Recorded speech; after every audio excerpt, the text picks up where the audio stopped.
Assalamualaikum warahmatullahi wabarakatuh. Grejeng enjing saderek sadayana tepang deui dina pengajaran bahasa Sunda modul katilu kegiatan belajar anu kaopat nyaeta pengajaran sajak Sunda. Sateacana simkuring bade ngemutan heula wangun karya sastra nu aya dina sastra Sunda. Karya sastra Sunda ngawengku tilu wangun nyaeta puisi, prosa, jeung drama. Puisi ngurung rupa-rupa wangun deui. Di antawisna mantra, sisindiran, pupujian, pupuh, sajak, jeung kiwari nu keur mekar nyaeta haiku Sunda.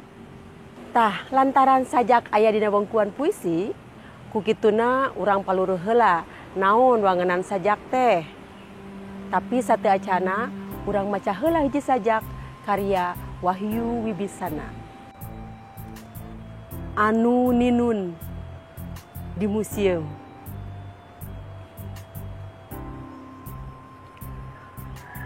Aya tinunan can anggeus ari toropongna geus peupeus. Hawar-hawar ti bihari kentreng deui. Dicutat tina buku urang naon di Cinaon 1880. Para ahli sastra rea nu masihan wangenan kana sajak.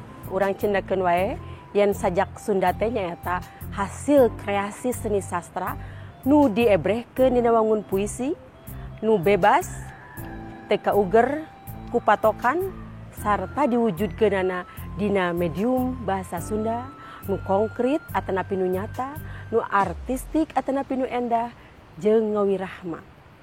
Tangtuna ngalibetkeun sagemlengna emosi jeung perasaan nu eusina mangrupa rekaman kajadian dina kondisi kaendahan nu muncak tur diungkarakeun dina ekspresi basa anu teu langsung.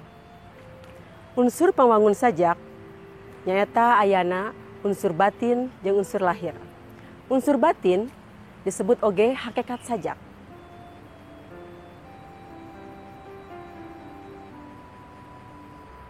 Unsur lahir nu disebut cara atau metode nyusun sajak sapertos ieu. Sajak Sunda gelarna kira-kira awal tahun 50-an. Sanajan dina tahun 1840 Kiswa Wiryasasmita atau Kiswes geus nulis sajak Sunda nu judulna Ilangna Mustika. Ku kituna PPSS tahun 1880 ngajungjung lungguh Bapak Kiswa Wiryasasmita jadi Bapak Sajak Sunda. Media nu jadi tempat hirupna sajak nyaeta majalah, surat kabar jeung internet. Sajak-sajak nu dimuat dina media biasana dikumpulkeun ku panyajakna laju dibukukeun jadi buku kumpulan sajak. Di antarana wae mincikanana ieu.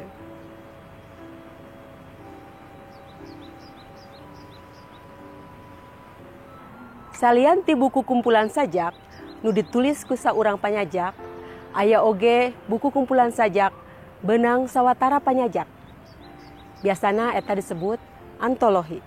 Saderek sadayana Yayasan Rancage ngaleler hadiah sastra Rancage pikeun sawatara kumpulan sajak Sunda.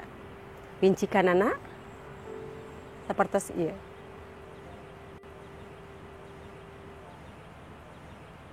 Tah sakitu pedaran sajak Sunda. Hiji wangun sastra nu aya dina wengkuan puisi Sunda. Mangga urang tutup heula ayeuna mah ku kalimah wilujeng diajar, wilujeng mikawano, jeung mikapaham sajak Sunda. Wassalamualaikum warahmatullahi wabarakatuh.